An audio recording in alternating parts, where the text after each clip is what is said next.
আসসালামু আলাইকুম। আপনারা সবাই দেখতেছেন, ওনার নাম হলো শুভ। হ্যাঁ, ওনার নাম শুভ। ওনার জন্য একটা মেয়ে আমরা চাইতেছি।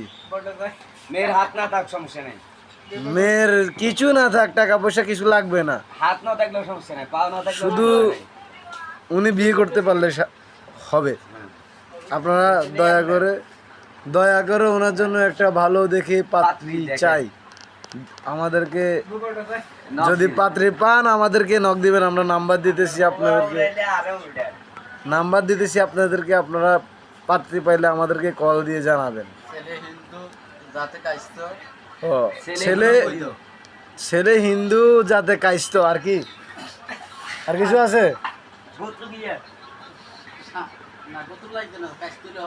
কাইস্ত হলে হবে। আপনারা দয়া করে একটু দেখবেন ওনাকে, ভালো করে দেখে নেন। ওনার ছবিটা আমি ভালো করে জুম করে আনছি আপনাদের সামনে। ওরা ভাই দুইজন, বোন নাই, সুখের সংসার। বাপের বড় ছেলেও ও আবার বড় ছেলে।